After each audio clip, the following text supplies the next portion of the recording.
जय हिंद दोस्तों, कैसे हैं आप सभी। जय हो स्टडी वनडे एग्ज़ाम्स के इस प्लेटफॉर्म पे आप सभी का बहुत बहुत स्वागत है। आज हम किसी चैप्टर को यहाँ पे बताने के लिए नहीं आपके लिए सामने एक वीडियो ला रहे हैं, बल्कि बहुत सारे लोगों की ये डिमांड थी कि जो अभी ये मंथ चल रहे हैं, अगस्त चल रहा है, सितंबर चल रहा है, पीईटी के एग्ज़ाम को छोड़ के किसी और बड़े एग्ज़ाम्स का नोटिफिकेशन देखने को नहीं मिल रहा है। तो क्या किया जाए। इलाहाबाद हाईकोर्ट के लिए भी कहा जा रहा है कि वो आने वाला है, यूपीपीएससी आरओ के लिए भी कहा जा रहा है कि आने वाला है।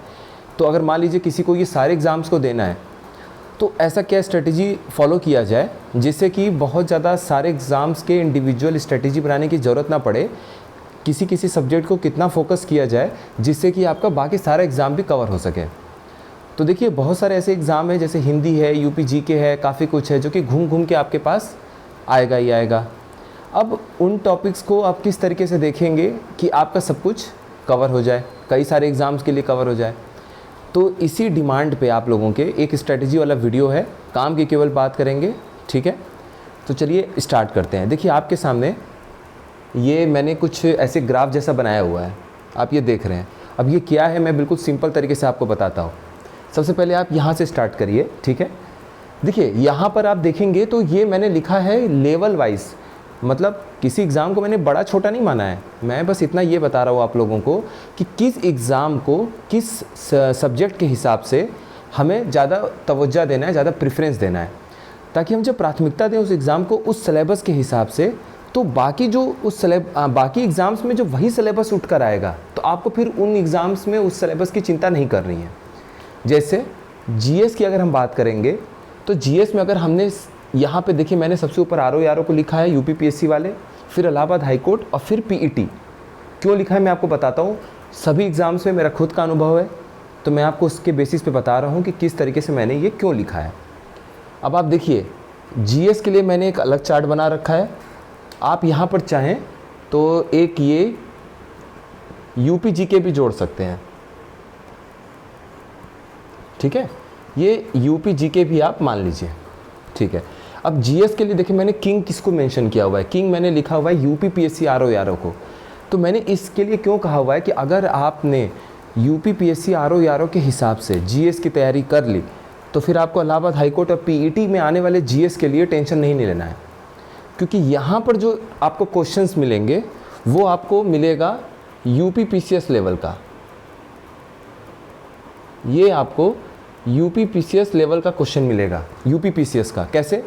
इसमें आपको कॉन्सेप्चुअल क्वेश्चन भी रहेगा, जहाँ पे आपके कॉन्सेप्ट चेक होंगे, और मल्टीपल स्टेटमेंट में क्वेश्चन आपको मिलेगा। मतलब एक ज़रूरी नहीं है वन लाइनर में क्वेश्चन मिल जाए, वन लाइनर भी मिलेगा और वन लाइनर के अलावा भी मिलेगा। ज्योग्राफी पे 2 क्वेश्चन आपको दे सकता है। एक मान लीजिए आपके मान लीजिए ओशियन के बेसिन पे क्वेश्चन पूछ दिया और वहाँ कॉन्सेप्ट के क्वेश्चन पूछ दिया, या मान लीजिए ओशियन करंट के ऊपर पूछ दिया कि कौन से ऐसे फैक्टर हैं, 2 फैक्टर का नाम दे दिया, 2 कारण का नाम दे दिया कि इससे ओशियन करंट होता है, जनरेट होता है, ओशियन करंट बनता है। अगले स्टेटमेंट में आपको किसी 2 ओशियन करंट का नाम दे दिया, ये फैक्चुअल क्वेश्चन हो गया। और फिर वहाँ आपसे ये पूछ लेगा कि ये आपका कोल्ड ओशियन करंट है कि वार्म ओशियन करंट है, ठंडे मतलब समुद्र वाले करंट है या गर्म समुद्र वाले करंट है। तो एक स्टेटमेंट में फैक्ट आ गया और दूसरे स्टेटमेंट में क्या आ गया, दूसरे स्टेटमेंट में कॉन्सेप्ट आ गया। तो ये दोनों आपका कवर हो गया। लेकिन जब आप इलाहाबाद हाईकोर्ट आरओ और पीईटी का एग्ज़ाम देंगे, तो यहाँ पे लेवल ऑफ क्वेश्चन सबसे टफ यहाँ जीएस मिलेगा। फिर यहाँ आपको वन लाइनर मिलेंगे, जो कि मोस्टली इलाहाबाद हाईकोर्ट में मैक्सिमम चांस है कि आपका वन लाइनर ही मिलेगा। कुछ क्वेश्चंस मान लीजिए आपके मल्टीपल स्टेटमेंट में अगर बन भी गए, एक से अधिक स्टेटमेंट में पूछ भी दिया गया, तो आपने तो यूपीपीएससी आरओ में पढ़ रखा है, तो उसमें कोई टेंशन लेने की ज़रूरत नहीं है। अब यानी आपका फोकस इसमें सिंग इज किंग, इसमें कौन है किंग, इसमें जीएस इज किंग, किसमें, यूपीपीएससी आरओ में। तो आपको यूपीपीएससी आरओ के हिसाब से पढ़ना है। अब इसमें कौन कौन से टॉपिक्स हैं, मैंने थोड़े से समराइज़ करके एक जगह पे लिख दिया है। जैसे जनरल साइंस। अब जनरल साइंस के लिए आप क्या करते हैं, घटना चक्र का प्रीवियस ईयर क्वेश्चन सॉल्व करते हैं। घटना चक्र को सॉल्व करिए, उसमें कोई दिक्कत नहीं है, किसी भी सब्जेक्ट के लिए मैं बता रहा हूँ। लेकिन ख़ास तौर पर जब बात आएगी जनरल साइंस की, तो साइंस को सिर्फ आप किताबों में ढूंढने की कोशिश मत करिएगा। जैसे मान लीजिए आप बायोलॉजी पढ़ते हैं, विटामिन्स के बारे में, मिनरल्स के बारे में, तो आप थोड़ा सा उस चीज़ को सोचिए कि आपका खुद का भी नॉलेज बढ़ रहा है। कुछ सब्जी आप मन में सोचिए, कुछ फल सोचिए, उसमें कौन से एसिड मिलता है ये सोचिए।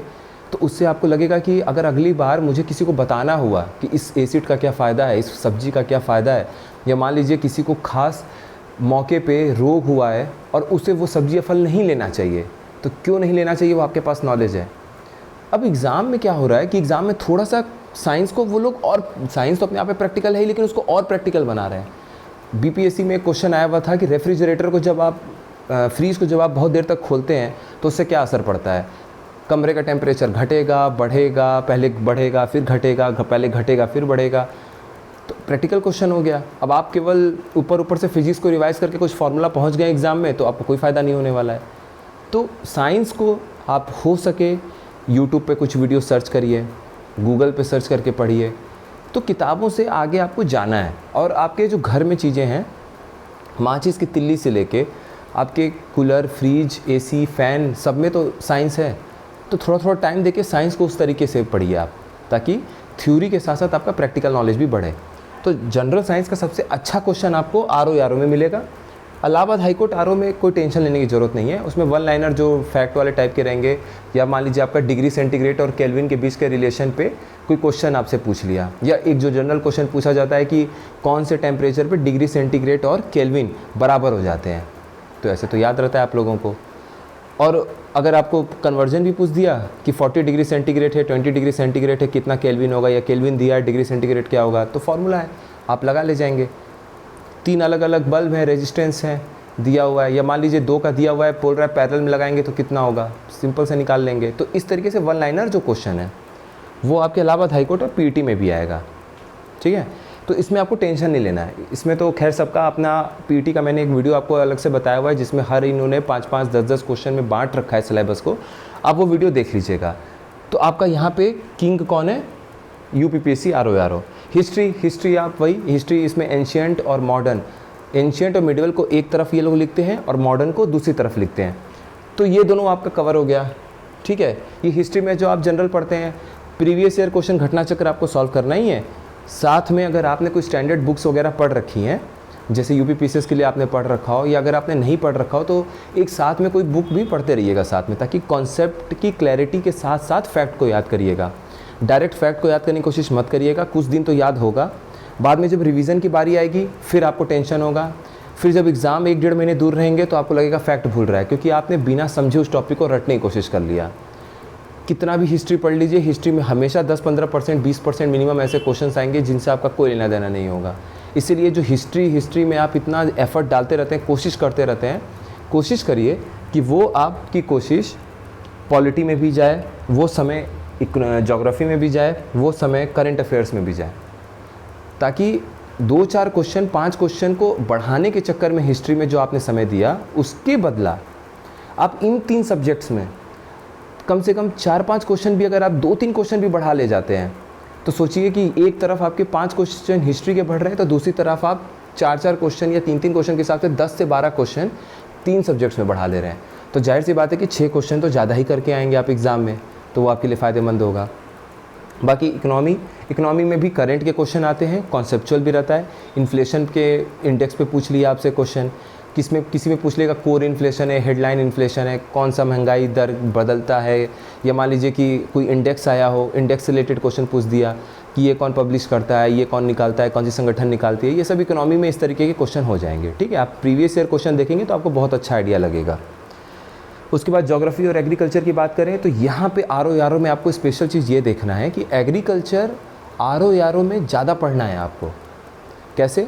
एग्रीकल्चर में क्या है कि कुछ ऐसे पौधे हैं जिनके डिजीज़ के बारे में, रोग के बारे में आपको पढ़ना है, ठीक है। तो ये यहाँ पर आरओ में एक्स्ट्रा पढ़ता है डिजीज़ के बारे में। उसके बाद मान लीजिए और एग्रीकल्चर की अगर हम बात करें तो एग्रीकल्चर में देखिए ज्योग्राफी का भी हिस्सा मिक्स होता है। अगर आपसे बोल दे क्लाइमेटिक कंडीशन, तापमान, ये सब देखे कि ये कौन सा पौधा है, आप पहचानिए, चाय की बात हो रही है कि गेहूं की बात हो रही है कि चावल की बात हो रही है, तो आपका वहाँ पे ज्योग्राफी भी मिक्स है एग्रीकल्चर के साथ में।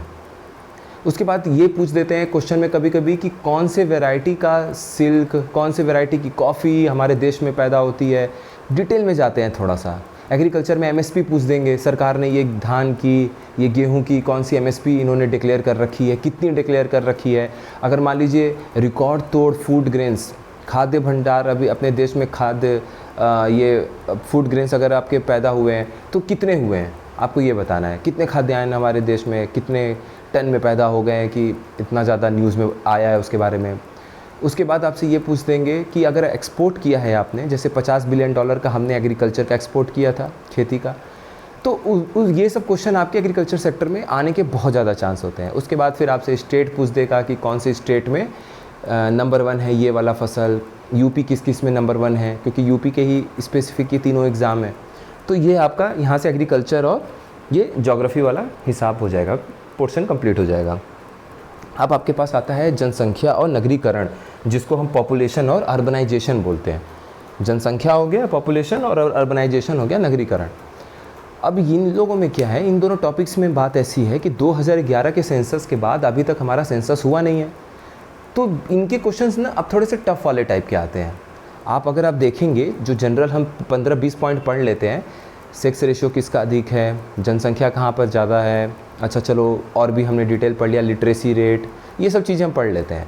लेकिन अब क्वेश्चन पूछ देता है कहाँ पे शेड्यूल कास्ट की पॉपुलेशन ज़्यादा है, जिलों के स्तर पे डिस्ट्रिक्ट्स में क्वेश्चन पूछते हैं कि ये नंबर 1 किस में था, किसी खास चीज़ में, लिटरेसी में कौन सबसे कम था देश में, लिटरेसी में कौन सबसे अधिक था, तो थोड़े टफ क्वेश्चन आ जाते हैं। और पॉपुलेशन में मान लीजिए कि किसी विश्व स्तर के संगठन ने और अपने देश राष्ट्रीय स्तर के संगठन ने कोई रिपोर्ट जारी किया हो और आपको उसमें जानने को मिल गया, तो वो आपका इंपॉर्टेंट क्वेश्चन हो जाएगा। आपको लगेगा कि करंट अफेयर का हिस्सा है, करंट अफेयर में भी पूछ सकते हैं, लेकिन साथ में आपके ये पॉपुलेशन में भी आएगा, अर्बनाइजेशन में भी पूछ देंगे। इसी तरीके से अगर कोई डेटा आएगा, कोई रिकॉर्ड आएगा, वर्ल्ड ये आपका जो ह्यूमन ज्योग्राफी है 11th या 12th में NCERT की, एक बार कोशिश करिए उस चैप्टर को पढ़ लीजिए तो काफ़ी कुछ आपका क्लियर हो जाता है बेसिक। नहीं तो फिर आप प्रीवियस ईयर क्वेश्चन उठाइएगा घटना चक्र का, या कहीं से भी आपको प्रीवियस ईयर क्वेश्चन मिलता है, प्रीवियस ईयर क्वेश्चन से आपको बहुत अच्छा आइडिया लग जाएगा कि किस तरीके के क्वेश्चन पूछे जा रहे हैं, और उनको सामने रख के उसी संदर्भ में, उसी कॉन्टेक्स्ट में जो आज के टाइम पे क्वेश्चन पूछा जा रहा है उससे आपको लिंक करना है, रिलेट करना है, जोड़ना है। ठीक है, तो ये आपका GS का पूरा लगभग तैयार हो गया। बात है यूपी जीके की, तो यूपी जीके में RO थोड़ा सा ज़्यादा साबित होगा इलाहाबाद हाईकोर्ट से, इसलिए मैंने यूपी जीके में भी इसको ही ऊपर रखा है। इलाहाबाद हाईकोर्ट में जैसे NTA ने 2021 का एग्ज़ाम कराया था, पैटर्न चेंज कर दिया था। 50 क्वेश्चन इंग्लिश के आते थे, 10 क्वेश्चन पे लाके खड़ा कर दिया। हिंदी के भी लगभग 20, 25, 22 ऐसे क्वेश्चन आते थे, 10 क्वेश्चन पे लाके खड़ा कर दिया। तो जब बात आएगी जब बात आएगी यूपी की, तो यूपी जीके के लगभग 11 या 12 क्वेश्चन या 13 क्वेश्चन लगभग थे। ठीक है, लेकिन RO की जब बात आएगी तो उसमें आपके करंट और आपके जो स्टैटिक पोर्शन है वो सब मिला के 17-18 आप मान सकते हैं कि पहुंच सकता है। हो सकता है किसी साल आपको 20 से 22 क्वेश्चन भी देखने को मिल जाए। जब आप उस चीज़ को पढ़ ही रहे हैं कि 15-16 क्वेश्चन तक पूछ सकता है, तो आपकी तैयारी ऐसी भी होनी चाहिए कि अगर 20-22 क्वेश्चन तक भी उसमें से आ गया तो आपका बोनस है वो। फिर वहाँ ये नहीं होना चाहिए कि अरे ये इतना मैंने सोचा ही नहीं था, 14, 13, 15 क्वेश्चन के हिसाब से मेरी तैयारी थी कि चलो 7-8 भी सही हो गया तो मेरा काम बन गया। ठीक है, अब यूपी जीके को कैसे पढ़ना है अलग से मैं पूरा टॉपिक बताऊंगा, और जो जो हो सकेगा मैं आपको यहाँ पे पढ़ाऊंगा ज़रूर। यूपी जीके के लिए आपको ज़रूर क्लासेस मिलेगी यूट्यूब पे। तो यहाँ पे मैंने GS की आपको बता दी, यानी GS में आपको किसको फोकस करना है। अगर आप इलाहाबाद हाईकोर्ट भी दे रहे हैं, PET भी दे रहे हैं और UPPSC RO दे रहे हैं, तो आपको GS UPPSC RO के हिसाब से पढ़ना है। उसके बाद आप UPSSC का कोई भी एग्ज़ाम दे रहे हैं, जूनियर असिस्टेंट दे रहे हैं, या फिर मान लीजिए 2022 से VPO की वैकेंसी आई थी, ग्राम पंचायत अधिकारी, वो दे रहे हैं, या फ्यूचर में आपको लोअर PCS देना है, कोई भी अच्छी वैकेंसी देनी है, तो अब आपको टेंशन नहीं लेना है।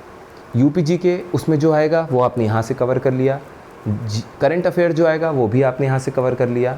करंट अफेयर में बस एक चीज़ आपको इतना बताता हूँ, थोड़ा सा करंट अफेयर PET को लेके जब आप देंगे एग्ज़ाम और जब आप UPPSC RO देंगे तो उसमें ज़रा सा अंतर आपको मिलेगा।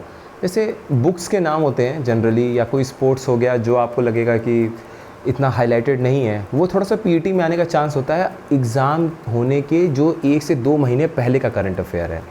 तो एग्ज़ाम होने की 1 से 2 महीने पहले का जो करंट अफेयर है ना, उसको आपको कवर करना है। ठीक है, उसको आपको कवर करना है। आपको लगेगा कि ये बहुत बड़ा टूर्नामेंट नहीं हुआ है, बहुत बड़ा स्पोर्ट्स नहीं है, बहुत बड़े बुक्स नहीं लिखी हुई हैं, थोड़ी सी भी हाईलाइटेड है, थोड़ी सी भी इंपॉर्टेंट है, तो वो बहुत इंपॉर्टेंट है क्योंकि एग्ज़ाम के 2 महीने पहले हुआ है, तो उस समय का करंट इंपॉर्टेंट हो जाता है PET के लिए। और इतने ज़्यादा बुक्स के नाम, ऑथर के नाम, स्पोर्ट्स, इतने क्वेश्चन यूपी पीएससी आर में नहीं आते। इसमें थोड़े अच्छे इंटरनेशनल लेवल के क्वेश्चन आ जाते हैं, जो आपको पीसीएस में आपने दिया है उसी टाइप से इसमें भी आपको देखने को मिल जाता है। तो इसमें भी पीवाईक्यू आप देखिए, पीवाईक्यू आपको बहुत हेल्पफुल होगा। तो चलिए, ये आपका हो गया जीएस के मामले में आपको हिट करना है यूपी पीएससी आरओ को। अब हम आगे बढ़ते हैं। आगे बढ़ने के साथ आप देखेंगे, मैंने यहाँ आपको बताया एक और चार्ट, ये देखिए रीजनिंग। अब बात आते हैं उन सब्जेक्ट्स की जो जीएस से हट के है और अभी आपके पास टाइम है उनको पढ़ने का। जब रीजनिंग की बात आएगी तो देखिए, रीजनिंग में इलाहाबाद हाईकोर्ट आरओ किंग है। क्यों? पिछली बार जब एआरओ जिन्होंने फॉर्म भरा था, एनटीए ने कराया था, तो 25 क्वेश्चन सभी में थे, आरओ एआरओ कंप्यूटर असिस्टेंट सभी में 25 क्वेश्चन थे मैथ्स और रीजनिंग के। तो जिन्होंने कंप्यूटर असिस्टेंट भरा था उसमें मैथ्स के नाम मात्र के क्वेश्चन थे, रीजनिंग के ही मैक्सिमम क्वेश्चन थे और क्वेश्चन का लेवल थोड़ा ईजी था। आरओ का लेवल काफ़ी अच्छा था, उसमें रीजनिंग भी थी, रीजनिंग के साथ साथ मैथ्स भी था। और एआरओ में रीजनिंग ही मोस्टली था, मैथ्स के भी क्वेश्चन थे। उन्होंने लिख रखा था जनरल इंटेलिजेंस जैसा, रीजनिंग ऐसे कुछ सिलेबस था, बट उसमें उन्होंने मैथ्स भी पूछा था। तो यानी कि अगर आपको इलाहाबाद हाईकोर्ट का एग्ज़ाम सिंसियरली देना है तो यहाँ पर आपको ये रीजनिंग और मैथ्स पढ़ना ही होगा। ठीक है, 25 क्वेश्चन के करीब आपको मिल रहे हैं। जब बात आएगी यूपी पीएससी आरओ की, तो इसमें भी रीजनिंग के 10-12 क्वेश्चन आएंगे, 14-15 भी आ सकते हैं, 13-14 भी आ सकते हैं, बस 10 से 12 क्वेश्चन आप मान के चलिए कि आपको मिलेगा। तो ये रीजनिंग का स्तर जो इलाहाबाद हाईकोर्ट का होगा उससे टफ नहीं होगा यूपी पीएससी का। यानी कि आप रीजनिंग किसके लिए पढ़ाई करेंगे? इलाहाबाद हाईकोर्ट के लिए। जो लोग इलाहाबाद हाईकोर्ट नहीं दे रहे हैं वो सिर्फ यूपी पीएससी आरओ को टारगेट करिए रीजनिंग के मामले में या बाकी सिलेबस के मामले में, उनके लिए कोई टेंशन नहीं है। लेकिन इलाहाबाद हाईकोर्ट जिनको देना है तो आप रीजनिंग उसके हिसाब से पढ़ेंगे। तो आपकी रीजनिंग समझ जाइए, रीजनिंग और मैथ्स आप पढ़ रहे हैं इलाहाबाद हाईकोर्ट के हिसाब से, तो उसके बाद आपको किसी में टेंशन लेने की ज़रूरत नहीं है।